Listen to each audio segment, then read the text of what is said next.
ഈശോയിൽ സ്നേഹം നിറഞ്ഞവരെ, ഇന്നേ ദിവസം നമുക്ക് വിചനത്തിന് നൽകപ്പെട്ടിരിക്കുന്ന വചനഭാഗം വിശുദ്ധ ലൂക്കാസ് സുവിശേഷം അറിയിച്ച സുവിശേഷം 2-ാം അധ്യായം 1 മുതൽ വാക്യങ്ങളാണ്. ഈശോയുടെ ജനനത്തെക്കുറിച്ച് പറയുമ്പോൾ ഈശോ ബത്ലഹേമിലെ നഗരത്തിൽ നിന്ന് ജനിക്കണമെന്ന പ്രവാചകന്മാരുടെ പ്രവചനം പൂർത്തിയാകാൻ വേണ്ടി എന്ന വണ്ണം ഗലീലയിലെ നസ്രത്തിൽ നിന്ന് രാജാവിൻ്റെ കൽപ്പനപ്രകാരം പേരെഴുതിക്കപ്പെടാനായി ഗലീലയിൽ നിന്ന് ബത്ലഹേമിലേക്ക് യാത്ര ചെയ്യുന്ന ആ തിരുക്കുടുംബത്തെക്കുറിച്ചാണ് വചനം പറയുക. 2-ാം അധ്യായം 1 മുതൽ വാക്യങ്ങൾ ഇപ്രകാരം വചനം വായിക്കുന്നു. ലോകമാസകലമുള്ള ജനങ്ങളുടെ പേര് എഴുതി ചേർക്കപ്പെടണം എന്ന് അഗസ്റ്റസ് സീസറിന് കൽപ്പന പുറപ്പെട്ടു. കിരിനിയോസ് സിറിയയിലെ ദേശാപതി ആയിരിക്കുമ്പോൾ ആദ്യത്തെ ഈ പേരെഴുത്ത് നടന്നു. പേരെഴുതിക്കാനായി ഓരോരുത്തരും താന്താങ്ങളുടെ നഗരത്തിലേക്ക് പോയി. ജോസഫ് ദാവീദിൻ്റെ കുടുംബത്തിലും വംശത്തിലും പെട്ടവനായിരുന്നതിനാൽ പേരെഴുതിക്കാനായി ഗലീലയിലെ പട്ടണമായ നസ്രത്തിൽ നിന്ന് യൂദയായിലെ ദാവീദിൻ്റെ പട്ടണമായ ബത്ലഹേമിലേക്ക് ഗർഭിണിയായ ഭാര്യ മറിയത്തോടുകൂടെ പോയി. അവിടെയായിരിക്കുമ്പോൾ അവൾക്ക് പ്രസവ സമയമെടുത്തു. അവൾ തൻ്റെ കടിഞ്ഞൂൽ പുത്രനെ പ്രസവിച്ചു. അവനെ പിള്ളക്കച്ചുകൊണ്ട് പൊതിഞ്ഞ് പുൽത്തൊട്ടിയിൽ കിടത്തി, കാരണം സത്രത്തിൽ അവർക്ക് സ്ഥലം ലഭിച്ചില്ല. പ്രിയപ്പെട്ടവരെ, ദൈവവചനം മനസ്സിലാക്കുകയും വായിക്കുകയും ചെയ്യുമ്പോൾ നമ്മുടെയൊക്കെ ജീവിതത്തിലെ പല രീതിയിലുള്ള ഭാരങ്ങളും ജീവിത സാഹചര്യങ്ങൾ കൊണ്ട് നമ്മൾ അസ്വസ്ഥപ്പെടുമ്പോൾ നാം മനസ്സിലാക്കേണ്ടത് നമ്മളുടെ മാതൃകയായ തിരുക്കുടുംബം, രക്ഷകനെ നമുക്ക് നൽകിയ തിരുക്കുടുംബം അതിൽ കൂടുതൽ ഈ ലോകത്തിൻ്റെ ഭാരങ്ങളിലൂടെ കടന്നുപോയി എന്നുള്ളതാണ്. ഈ നസ്രത്തിലെ ഗലീലയിലെ നസ്രത്തിൽ നിന്ന് ബത്ലഹേം നഗരത്തിലേക്കുള്ള ദൂരമെന്ന് പറയുന്നത് 140-ലധികം കിലോമീറ്റർ ദൂരമാണ്. അത്രയും ദൂരം ഈ യൗസേപ്പ് പിതാവ് നടന്നാണ് പോയത്. ഒരു കഴുതയുടെ പുറത്തിരുന്നുകൊണ്ട് മറിയം യാത്ര ചെയ്യുകയും ചെയ്തു.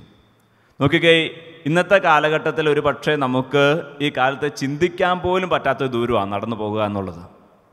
അപ്പോൾ അത്രയും ദൂരം പൂർണ്ണ ഗർഭിണിയായിരിക്കുന്ന മറിയം ഒരു കഴുതപ്പുറത്തിരുന്ന് യാത്ര ചെയ്തു, നടക്കുന്ന വേഗതയിൽ.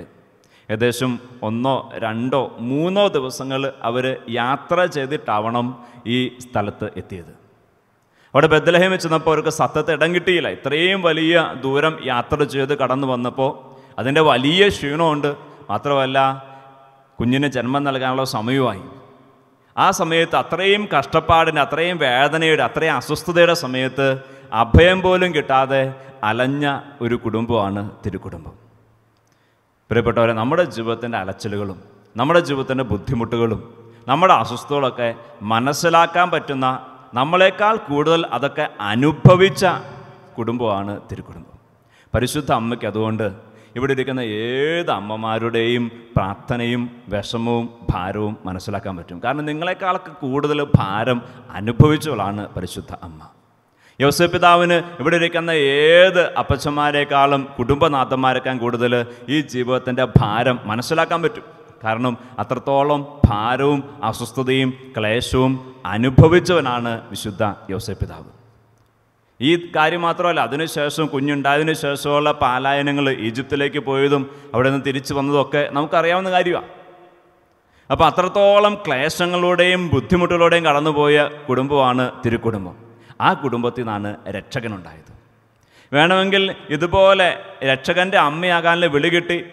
യൗസേപ്പ് പിതാവിനോ മാലാഖ പ്രത്യക്ഷപ്പെട്ട് ഈ ദൈവത്തിൻ്റെ പുത്രനാണെന്ന വെളിപാടും കിട്ടി. ഈ സാഹചര്യത്തിലൊക്കെ ആയിരിക്കുമ്പോൾ വേണമെങ്കിൽ ഇവർക്ക് പിറുപിറുക്കാമായിരുന്നു.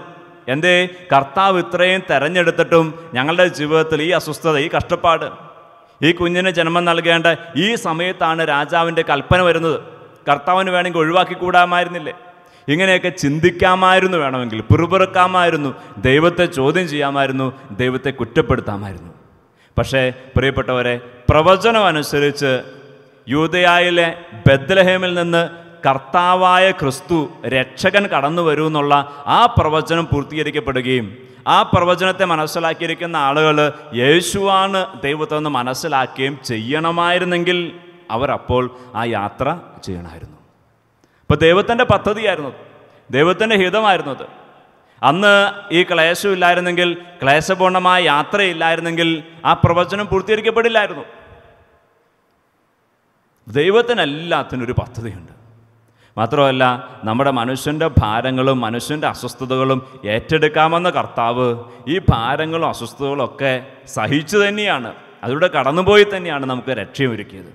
അതുകൊണ്ട് ഇന്നത്തെ ദൈവവചനം നമ്മോട് പറയുന്ന കാര്യം, നമ്മുടെ കുടുംബത്തെ നോക്കി പറയുന്ന കാര്യം, നമ്മുടെ കുടുംബത്തിൻ്റെ അസ്വസ്ഥതകൾ, നമ്മുടെ കുടുംബത്തിൻ്റെ ഭാരങ്ങൾ അതൊന്നും അറിയാത്തവനല്ല നമ്മുടെ കർത്താവും വിശുദ്ധ യോസേപ്പ് പിതാവും പരിശുദ്ധ കന്യകാമറിയവും. തിരുക്കുടുംബം അതിലും വലിയ ഭാരങ്ങൾ സഹിച്ചവരാ. അതുകൊണ്ട് നമ്മുടെ ഈ ഭാരങ്ങളിൽ നാം കർത്താവിലേക്ക് നോക്കുകയാണെങ്കിൽ അന്ന് ആ തിരുക്കുടുംബത്തെ ദൈവം കൂടെ നിന്ന് നയിച്ചതുപോലെയും രക്ഷിച്ചതുപോലെയും നമ്മുടെ കുടുംബത്തെയും കർത്താവ് കൂടെ നിന്ന് നയിക്കുകയും രക്ഷിക്കുകയും ചെയ്യും. ഈ ഭാരങ്ങളിലൂടെയും ഈ അസ്വസ്ഥതകളിലൂടെയും കർത്താവ് പോലും കൈവിട്ടോ, അല്ലെങ്കിൽ പിന്നെ എന്തുകൊണ്ടാണ് ഞങ്ങളുടെ ഈ കുടുംബത്തിൽ, ഞങ്ങളുടെ ഈ ദാമ്പത്യത്തിൽ ഇത്രയും അസ്വസ്ഥത ചിന്തിക്കാമായിരുന്ന ആ സാഹചര്യത്തിലൂടെയും കടന്നു പോകുമ്പോൾ നമുക്കറിയാം മാലാഖമാർ കൂടെ നിന്ന് വഴി നയിക്കുന്നുണ്ട്, സംരക്ഷണം നൽകുന്നുണ്ട്. അപ്പോൾ ഭാരങ്ങളിൽ നിന്ന് അസ്വസ്ഥതയിൽ നിന്ന് മാറ്റുമല്ല, മറിച്ച് ഈ ഭാരങ്ങളിലൂടെ അസ്വസ്ഥതയിലേക്ക് കടന്നു പോകുമ്പോഴും കർത്താവ് നയിക്കുകയും കർത്താവ് സംരക്ഷിക്കുകയും ചെയ്യുന്ന അനുഭവമാണ് തിരുക്കുടുംബത്തിൻ്റെ അനുഭവം. ഇന്നും നമ്മളുടെ കുടുംബം തിരുക്കുടുംബം പോലെയാകാൻ നമ്മൾ ആഗ്രഹിക്കുകയും പ്രാർത്ഥിക്കുകയും ചെയ്യുമ്പോൾ പ്രിയപ്പെട്ടവരെ, നമ്മുടെ ജീവിതത്തിൽ നിന്ന് എല്ലാ ഭാരങ്ങളും എല്ലാ അസ്വസ്ഥതകളും മാറിപ്പോകുമെന്ന് നമ്മൾ ഒരിക്കലും വിചാരിക്കേണ്ട. മറിച്ച് ഈ ഭാരങ്ങളിലൂടെ അസ്വസ്ഥത കടന്നു പോകുമ്പോൾ അതിനെ അതിജീവിക്കാനുള്ള ശക്തി സ്വർഗം തരും. ഇതാണ് നമ്മുടെ വിശ്വാസം. കരമുയർത്തി സ്വരമുയർത്തി പറയട്ടെ, ഹല്ലേലൂയ, ഹല്ലേലൂയ, ഹല്ലേലൂയ, ഹല്ലേലൂയ. തിരുക്കുടുംബത്തോട് ചേർന്ന് സ്വർഗീയ ജീവൻ നയിക്കാൻ വേണ്ടി നമുക്ക് ആഗ്രഹിക്കാം. നമ്മൾ ക്രിസ്മസിന് വേണ്ടിയുള്ള അടുത്ത ഒരുക്കത്തിലായിരിക്കുകയാണ്. പ്രത്യേകിച്ച് ക്രിസ്മസ് ഒരുക്ക ധ്യാനത്തിൻ്റെ ഭാഗമായിട്ട് ഇന്നു മുതൽ നമ്മൾ വചനത്തെക്കുറിച്ച് ധ്യാനിക്കുകയും ആരാധനയും വചന ശുശ്രൂഷയും പങ്കെടുക്കുക. നമുക്ക് പ്രാർത്ഥിക്കാം. ക്രിസ്മസിന് ആയിട്ട് ഞങ്ങൾ ഒരുങ്ങുമ്പോൾ ഞങ്ങളുടെ ഉള്ളിൽ കർത്താവിന് രൂപം കൊടുക്കാൻ, ഞങ്ങളുടെ ഉള്ളിൽ ഒരു പുൽക്കൂട്ടിലെന്ന പോലെ കർത്താവിന് ജന്മം നൽകാൻ, കർത്താവിനെ കാത്തു സൂക്ഷിക്കാൻ ഞങ്ങളെ വിശുദ്ധീകരിക്കണേ. പരിശുദ്ധാത്മാവെ ഞങ്ങളെ സഹായിക്കണേ. ഈ പ്രാർത്ഥനയോട് ചേർന്ന് നമുക്കെല്ലാവർക്കും ഒന്ന് എഴുന്നേറ്റ് നിൽക്കാം. പരിശുദ്ധാത്മാവുടെ ഗാനത്തോട് ചേർന്ന് ഇന്നത്തെ വിശുദ്ധ ശുശ്രൂഷയിലേക്ക് നമ്മൾ പ്രവേശിക്കുമ്പോൾ നമുക്ക് ആഗ്രഹിക്കാം, പരിശുദ്ധാത്മാവ് നമ്മെ വിശുദ്ധീകരിക്കട്ടെ. പരിശുദ്ധാത്മാവ് ദൈവ ആരാധനയ്ക്കായിട്ട് നമ്മെ ഒരുക്കട്ടെ. പരിശുദ്ധാത്മാവ് നമ്മുടെ ഉള്ളിൽ ക്രിസ്തുവിന് രൂപം കൊടുക്കാനും ക്രിസ്തുവിനെ വളർത്താനും ക്രിസ്തുവിനെ മറ്റുള്ളവർ കൊടുക്കാനുമായിട്ട് നമ്മെ സഹായിക്കട്ടെ. ഗാനത്തോട് ചേർന്ന് പാടി പ്രാർത്ഥിക്കുന്നു.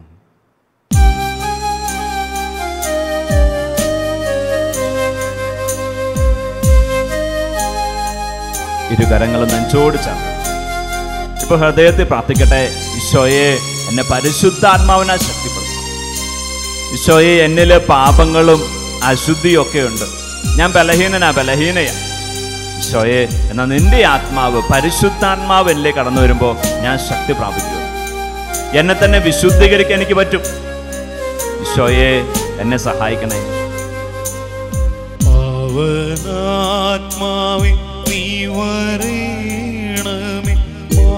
മാനസമണി കോവിലിൽ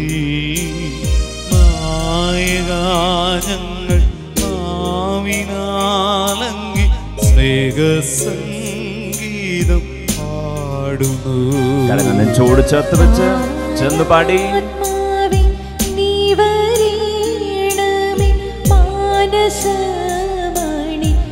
പരിശുദ്ധാത്മാവേ, എൻ്റെ മനസ്സിലേക്ക് നീ വരണം.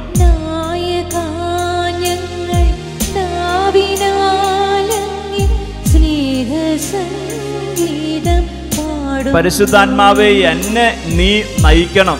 ആഗ്രഹത്തോടെ എല്ലാവരും പ്രാർത്ഥിക്കട്ടെ. പരിശുദ്ധാത്മാവിൻ്റെ നായകത്വം, പരിശുദ്ധാത്മാവ് നൽകുന്ന പ്രചോദനം നമ്മൾ ഉണ്ടാക്കാനായിട്ട് ആഗ്രഹിച്ചുകൊണ്ട് പാവനാത്മാവേ നീ വരേണമേ മാനസമണി കോവിലിൽ നായകങ്ങൾ നാവിനാലങ്ങി സ്നേഹസംഗീതം പാടുന്നു.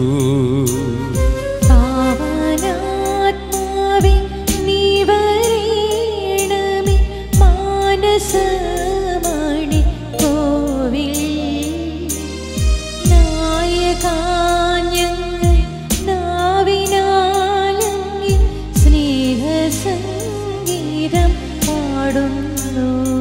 പ്രകാശം ഉണ്ടെങ്കിൽ പ്രകാശത്തിൻ്റെ ഫലങ്ങൾ നമ്മിലുണ്ടാകും. അന്ധകാരം ഉണ്ടെങ്കിൽ അന്ധകാരത്തിൻ്റെ ഫലങ്ങൾ നമ്മിലുണ്ടാകും. പ്രിയപ്പെട്ടവരെ, നമ്മുടെ മനസ്സിൽ അന്ധകാരത്തിൻ്റെ സ്വാധീനങ്ങൾ, നിരാശ, ദുഃഖം, ആകുലത, സംശയം, വിഷാദം, ഇവയൊക്കെ നമ്മുടെ മനസ്സിലുണ്ടെങ്കിൽ പ്രിയപ്പെട്ടവരെ, മറ്റുള്ളവർ ചെറുതായിട്ടൊരു അസ്വസ്ഥത ഉണ്ടാക്കുമ്പോൾ നമ്മൾ അങ്ങനെ അമിതമായിട്ട് അസ്വസ്ഥപ്പെടുന്നുണ്ടെങ്കിൽ അതിനർത്ഥം ഇനിയും പരിശുദ്ധാത്മാവിൻ്റെ പ്രകാശം നമ്മിലേക്ക് നിറയേണ്ടതുണ്ട് എന്നാണ്. നമുക്കൊന്ന് കരങ്ങൾ യാചനാപൂർവ്വം അല്പം ഒന്ന് ഉയർത്തി ഏറ്റവും പ്രാർത്ഥിക്കാം. പരിശുദ്ധാത്മാവേ, പ്രകാശമായി എന്നിൽ നിറയണമേ. എല്ലാവരും ചേർന്ന് അതരം തുറന്ന് പ്രാർത്ഥിക്കട്ടെ. പരിശുദ്ധാത്മാവേ, ദൈവിക പ്രകാശമായി എന്നിൽ നിറയണമേ. പരിശുദ്ധാത്മാവേ, എന്നിൽ നിന്ന് അന്ധകാരത്തിന്റെ സ്വാധീനങ്ങൾ എടുത്തു മാറ്റണമേ. പരിശുദ്ധാത്മാവേ, എന്നിൽ നിന്ന് അന്ധകാരത്തിന്റെ സ്വാധീനങ്ങളായ വെറുപ്പ്, വിദ്വേഷം, കലഹത്തിന്റെ അരൂപി എടുത്തു മാറ്റണമേ. സ്നേഹം നൽകണമേ, ഐക്യം നൽകണമേ, മറ്റുള്ളവരോട് ക്ഷമിക്കാനുള്ള കൃപ നൽകണമേ. പരിശുദ്ധാത്മാവേ, സഹായിക്കണമേ.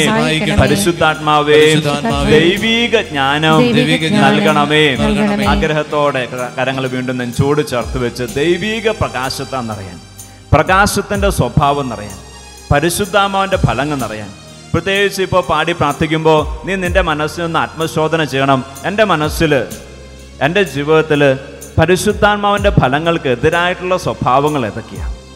പെട്ടെന്ന് കോപിക്കുന്ന, പെട്ടെന്ന് അസ്വസ്ഥപ്പെടുന്ന, നിരാശപ്പെടുന്ന, ആകുലപ്പെടുന്ന, പ്രത്യാശയില്ലാത്ത, സന്തോഷമില്ലാത്ത സ്വഭാവങ്ങളൊക്കെ ഉണ്ടെങ്കിൽ അവയുടെ മേലേക്ക് പരിശുദ്ധാത്മാവിൻ്റെ പ്രകാശം കടന്നു വരാൻ, ദൈവിക ആനന്ദം കടന്നു വരാൻ, ദൈവിക സന്തോഷം കടന്നു വരാൻ, ദൈവികമായിട്ടുള്ള സമാധാനം കടന്നു വരാൻ ആഗ്രഹിച്ചുകൊണ്ട് പാടി പ്രാർത്ഥിക്കട്ടെ. നിൻ പ്രകാശത്തിൻ രശ്മിയാലെന്റെ അന്ധകാരമകറ്റണേ. ഈ ആഗ്രഹത്തോടെ ചെന്ന് പാടി. പ്രകാശത്തിൻ രശ്മിയാലെന്റെ അന്ധകാരമകറ്റണേ. പരിശുദ്ധാത്മാവായ ദൈവമേ, നിൻ പ്രകാശത്തിൻ രശ്മിയാലെന്റെ അന്ധകാരമകറ്റണേ. സ്വർഗീയ പ്രകാശം, നിൻ പ്രകാശത്തിൻ രശ്മിയാലെന്റെ അന്ധകാരമകറ്റണേ. പരിശുദ്ധാത്മാവേ, നിന്റെ ചൈതന്യ ശോഭയാലുള്ള സുന്ദരമാക്കി തീർക്കണേ. എല്ലാ അസ്വസ്ഥതകളും മാറി സുന്ദരമാക്കി ദൈവിക ആനന്ദമുള്ള ഹൃദയമായിട്ട് പാവനാത്മാവിൽ നീ വരേണമേ.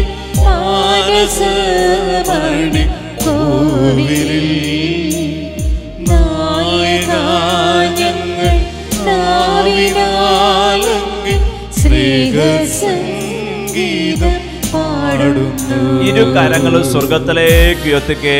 പരിശുദ്ധാത്മ നിറയാനായിട്ട് ആഗ്രഹിച്ച എല്ലാവരും യേശു നാമത്തിൽ കർത്താവിനെ സ്തുതിച്ച് മഹത്വപ്പെടുത്തുന്നു. Hallelujah, hallelujah. യേശുവേ നന്ദി, യേശുവേ സ്തുതി, യേശുവേ ആരാധന. ഈശോയെ നന്ദി, ഈശോയെ സ്തുതി, ഈശോയെ ആരാധന.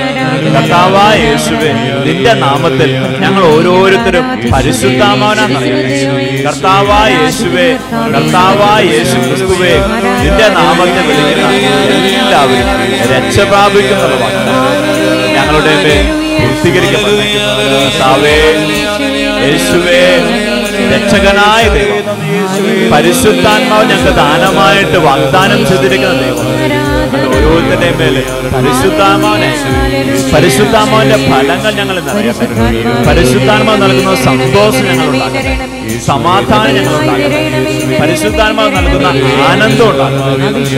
മറ്റുള്ളവര് ഞങ്ങൾക്ക് അസ്വസ്ഥതയായിട്ട് നിൽക്കുമ്പോഴും അതിൻ്റെയൊക്കെ നടുവിൽ ആനന്ദത്തോടെ ആയിരിക്കാൻ, സന്തോഷത്തോടെ മനസമാധാനത്തോടെ ആയിരിക്കാൻ പരിശുദ്ധാത്മാവേ ഞങ്ങളെ സഹായിക്കണം. ഞങ്ങളുടെ കുടുംബത്തില്, ഞങ്ങളുടെ ഭവനത്തില്, ഞങ്ങളുടെ ദാമ്പത്യത്തില് പരിശുദ്ധാത്മാവേ എന്റെ സമാധാനം നിറയണേ, എന്റെ ശാന്തത നിറയണേ. പരിശുദ്ധാത്മാവേ ഞങ്ങളെ നിറയണേ, ദൈവീക പ്രകാശമായി നിറയണേ. ഞങ്ങളുള്ള എല്ലാ അന്ധകാരത്തിന്റെ സ്വാധീനങ്ങളും നീങ്ങി പരിശുദ്ധാത്മാവിന്റെ പ്രകാശം. യേശുവേ, യേശുവേ, ആവർത്തിച്ചു പാടി പാവനാത്മാവേ നീ വരണമേ. ഇരു കരങ്ങളും നെഞ്ചോട് ചേർത്ത് വെച്ച് പാവനാത്മാവേ നീ വരണമേ, മാനസമണി കോവിലിൽ പരിശുദ്ധാത്മാവേ നായക ഞങ്ങൾ നാവിനാലങ്ങി സ്നേഹസംഗീതം പാടുന്നു. പരിശുദ്ധാത്മാവായ ദൈവമേ വരണമേ.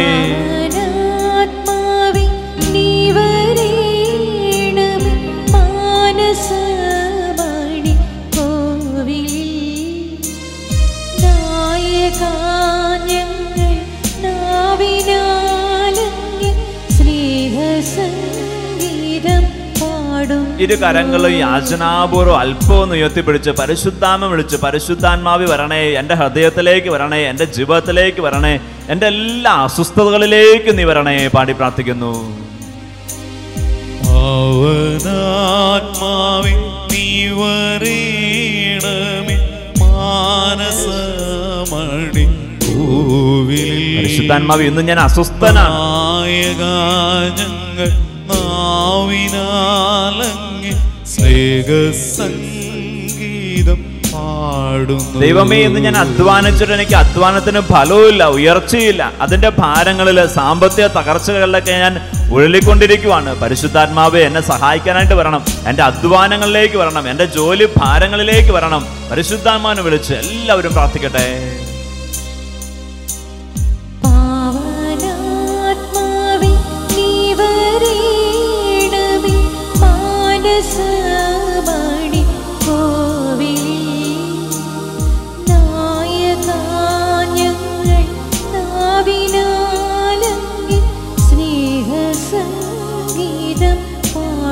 നമ്മൾ ചോദിച്ച കർത്താവ് നമ്മുടെ മേൽ ആത്മാവിനെ അയക്കും, ശക്തി അയക്കും. കർത്താവിന്റെ വാഗ്ദാനമാണ്. എല്ലാവരും യാചനാപുരം കരങ്ങൾ പിടിച്ച് കണ്ണുകൾ ക്രൂശിതനായ ക്രിസ്തുവിലേക്ക് ഉയർത്തിക്കൊണ്ട് ചോദിക്കട്ടെ.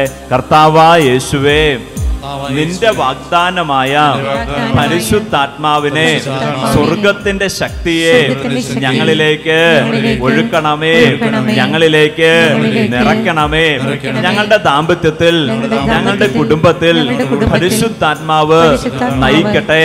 കർത്താവേ, പരസ്പരം സ്നേഹിക്കുവാൻ, ക്ഷമിക്കുവാൻ, സ്നേഹത്തോടെ പോകുവാൻ ഞങ്ങൾക്ക് സാധിക്കാത്ത മേഖലകളിലേക്ക് നീ വരണമേ. നിന്റെ സഹായം, നിന്റെ ശക്തി ഞങ്ങൾക്ക് തുണയായിരിക്കട്ടെ, രക്ഷയായിരിക്കട്ടെ, ആശ്വാസമാകട്ടെ. Hallelujah, hallelujah. കർത്താവേ, ഞങ്ങളുടെ മക്കളിലേക്ക് നീ വരണമേ. കർത്താവേ, ഞങ്ങളുടെ സഹോദര കുടുംബങ്ങളിലേക്ക് നീ വരണമേ. കർത്താവേ, ഞങ്ങളുടെ അയൽപക്ക കുടുംബങ്ങളിലേക്ക് നീ വരണമേ. കർത്താവേ, കടന്നു വരണമേ. പരിശുദ്ധാത്മാവേ, ഞങ്ങളിലേക്ക് കടന്നു വരണമേ. ഞങ്ങളെ വിശുദ്ധീകരിക്കണമേ, ശക്തിപ്പെടുത്തണമേ. Hallelujah, hallelujah, hallelujah, hallelujah.